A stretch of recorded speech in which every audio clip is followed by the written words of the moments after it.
Well, the Aces radio was out of order last night, and they thought they had missed Jane's singing protege making his first appearance on radio. But at the last moment, he had been canceled. Not knowing this, Jane, Mr. Ace, and Marge called the radio station to say how much they had enjoyed the singer. This episode takes place the following afternoon in two scenes. Mr. Ace's office, and then to the radio station. But first to Mr. Ace. Jane has just entered. Listen. Well, what brings you downtown today? Business? Oh, I'm so excited. What happened? Well, wait till you hear. You know where I'm on my way now? No, I don't. To the radio station. That Mr. Joyce called me up this morning and said he wanted me to be there at 3 o'clock. They're going to have an audition for Caruso, and they think they might be able to give him a regular job. Audition for whom? He wouldn't tell. All he said he could tell me is that the man owns a chain of shoe stores, and he's looking for somebody to sing on the radio. And they told him about Caruso, and he said he'd like to hear him. And they want me to be there to talk business.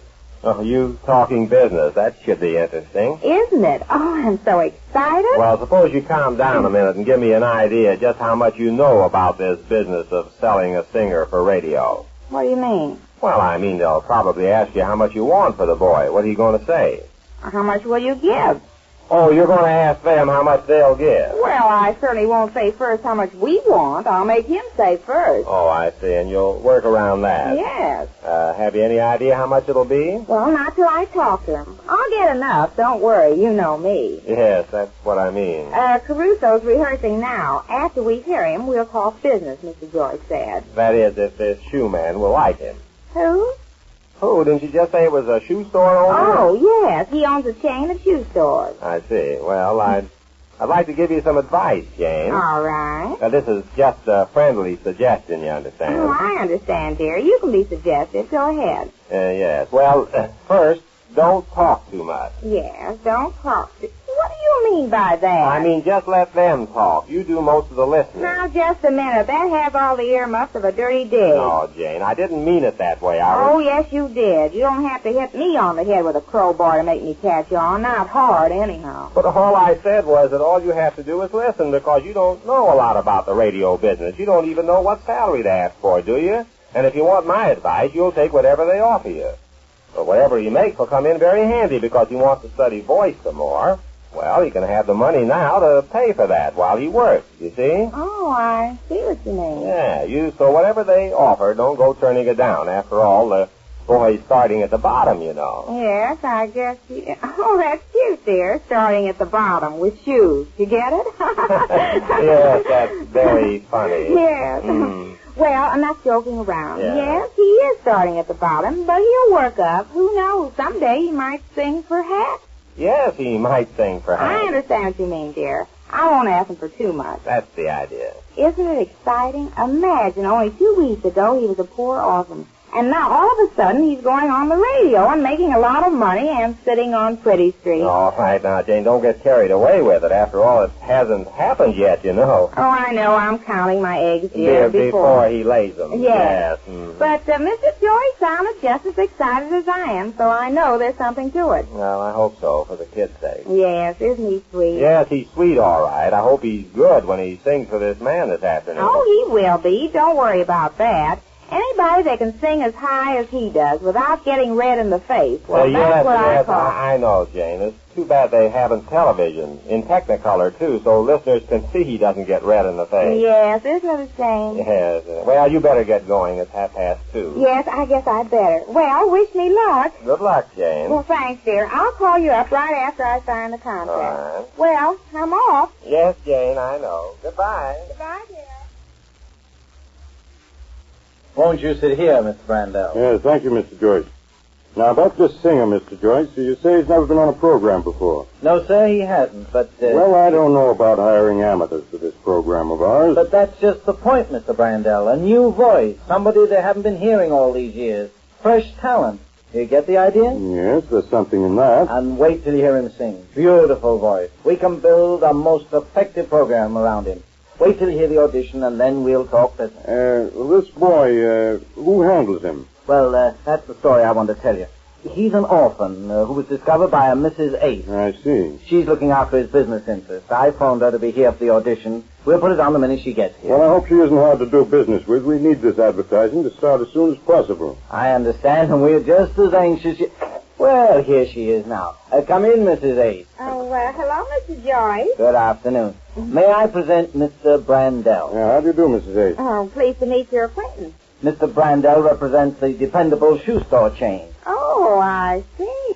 Joyce tells me you have quite a singer, Mrs. Ace. I'll say the world. Wait till you hear him. How about now, Mrs. Ace? Well, no sooner said the better. I'm ready. Where do we go? We can hear him right here. I'll phone down to the studio and have it plugged right in here. Excuse me, please. Are you looking after this boy, Mrs. Ace? Yes, I'm his manager. They'll be ready for that audition as soon as they are. There's quite an interesting story back of him. He found him in an orphanage, I understand. Yes, sir. He was... Okay.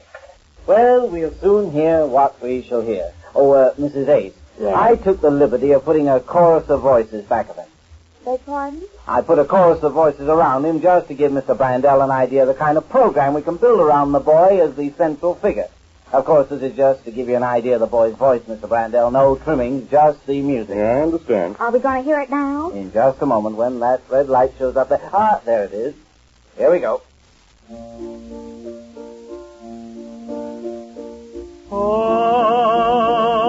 Ave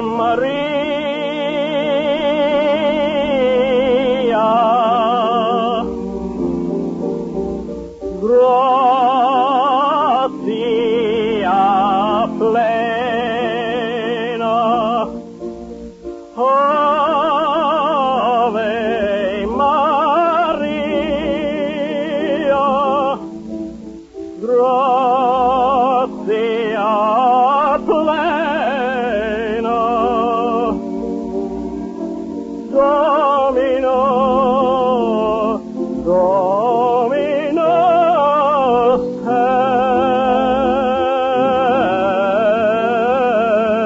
tecum,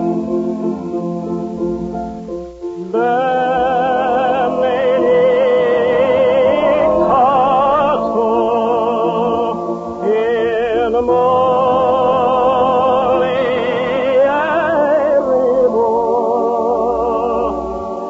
et benedictus benedictus, fructus ventris tui,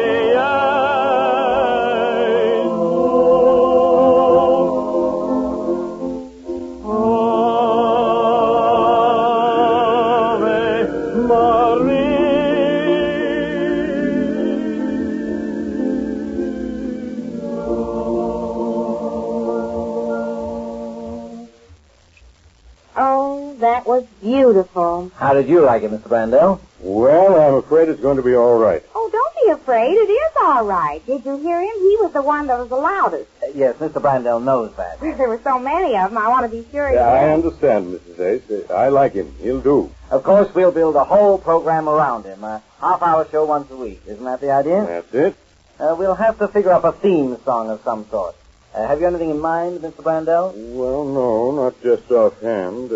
How about you, Mrs. Ace? It was beautiful. Yes, we're agreed on that. We're talking about a theme song for the program. You know, something that starts the program off.